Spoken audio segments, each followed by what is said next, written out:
Hello, YouTubeites. It is random encounter here with a couple more Hog Rider attacks coming at you from our last war, where it really was Ride of the Hog Riders. I had a reasonable war. My 5 bases ended up with the top attack in a bunch of their bases. So some of them were Town Hall 12 hitting 11, some were 11 hitting 11, and some of them were not the greatest, but still, that was my attack there, only a 2-star, only 70%. I want to run through a couple of the Town Hall 11 versus 11 attacks first, just to show how Hog Riders can be used effectively at Town Hall 11. The key with Hog Riders, getting to the Archer Queen and getting to the Clan Castle. And Town Hall 11, obviously, you can use a wall wrecker, so you can help devise a path through the base that will lead you to the Town Hall and make sure that you're able to take out the Archer Queen and the Clan Castle.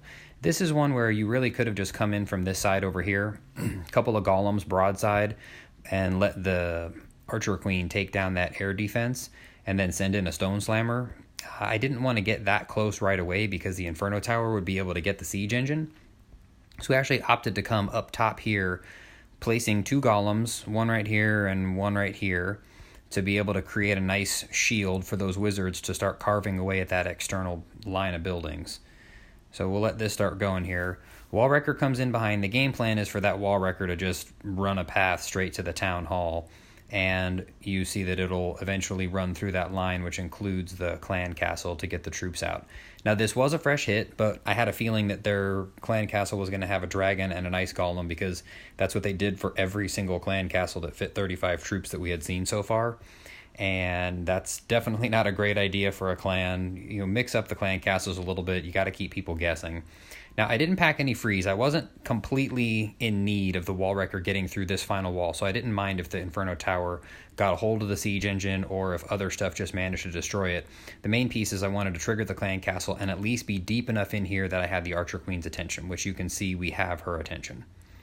So 5 Valkyries in the Clan Castle. They tear through those skeletons, which is just extra benefit because the skeletons are a pain in the butt for the Hog Riders as they're rolling through. And you see how much value we got out of that initial push. We actually got all the way to the Eagle Artillery, so that's not something we were going to have to deal with. At this point, we've got 25% of the base down, and this whole area completely wiped out. So the Hog Riders are just going to come right through here. They're not going to wind up straying too far from the intended path. I do wind up bringing my Grand Warden in with the Hog Riders just to make sure that they last longer. And you can see right here, we've already gone in past a couple defenses. Plenty of Hog Riders have taken damage. No heal spells have been deployed. That's something I see as a problem for people sometimes. They start deploying their heal spells right away. But the Hog Riders are strong. They can take a little bit of a beating. I dropped the Rage spell in there just to power through that Inferno Tower and push on toward the splash damage of the Wizard Tower, which is where the first heal spell gets deployed there. I'm going to slow this down back to regular time in just a moment here.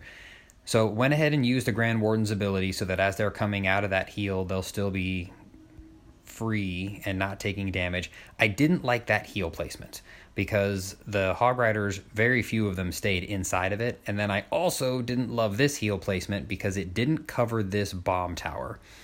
And that's something I'm normally very careful about doing, but clearly I was sleeping and not doing a good job of that. So you see the Hog Riders took a bunch of splash damage there from that bomb tower. I ended up having to use that other heal spell, which then left them open for this heal spell. And at this point, I was actually afraid that I wasn't going to wind up getting the 3rd star because I knew that that bomb tower, with the splash damage on the wizard coming up here, I knew that was going to be a problem. And that wizard tower managed to get those Hog Riders down pretty low. Barbarian King comes in to finish off a couple of them. For some reason, sees the Grand Warden, which I like better because that Hog Rider ultimately ends up saving the day when he comes over here and by himself takes out that gold storage.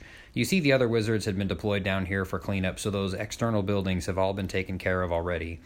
And then this Hog Rider, fortunately, to the rescue, helping out those few archers to get that Town Hall down to its last few hit points. And we literally ran out of time as they were destroying that. Not the most elegant attack, but it ended up getting the job done, and I do appreciate getting the 3rd star there. If you like the video, feel free. Oh, see, I'm still new to some of this stuff. My son's going to tell me to edit that out. If you enjoy the video, go ahead and subscribe. I'm going to be putting a lot more Hog Rider content. I'm going to put a little bit more air attacks, some Electro Dragon attacks to give people some more tips on how to take, if not 3 stars on Town Hall 12, some really solid 2 stars like Sir Steve did here with an air raid with Electro Dragons. Anyway, feel free to comment down below, subscribe, keep your notifications on, you'll see when I post some new videos, and enjoy!